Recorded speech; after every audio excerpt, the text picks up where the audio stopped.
అందరికీ నమస్కారం. కూన్సెట్ శ్రీనివాస్ ఛానల్ స్వాగతం. ఫస్ట్ టైం చూసినప్పుడే సబ్స్క్రైబ్ చేసుకుని బెల్ సింబల్ ప్రెస్ చేయండి. మరి చాలా లీగల్ వీడియోలు, చాలా ఉపయోగకరమైనటువంటి విషయం. ఈరోజు సుప్రీంకోర్టు ఒక సంచలనమైన వ్యాఖ్య చేసింది.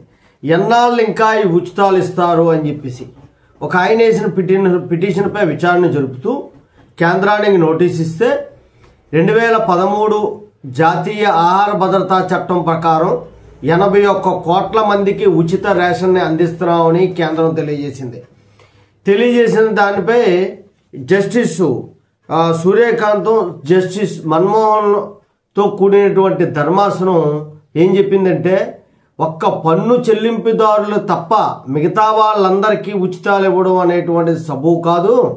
ఉచితాల మీద వెంటనే చర్యలు తీసుకోవాలి, ఉపాధి అవకాశాలు కల్పించాలి తప్ప ప్రభుత్వాలు ఉద్యోగము, ఉపాధి అవకాశాలు కల్పించాలి, పిల్లల తాలూకా సామర్థ్యం పెంచే విధంగా చర్యలు తీసుకోవాలా తప్ప ఉచితాలు ఇవ్వడం అనేటువంటి సరైన పద్ధతి కాదు. ఇంకెన్నాళ్ళు ఈ ఉచితాలు అని చెప్పి సంచలనం వ్యాఖ్య చేసే ప్రజలు కూడా అర్థం చేసుకుని ప్రజల్లో మార్పు రావాలా.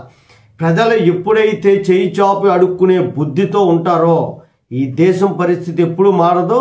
ఇచ్చే బుద్ధి ఎలాగా లేదు, కనీసం అడుక్కునే బుద్ధి కన్నా స్వస్తి పలకాలని చెప్పి ఈ వీడియో ముఖంగా తెలియజేసుకుంటున్నాను. జై హింద్, భారత మాతాకి జై.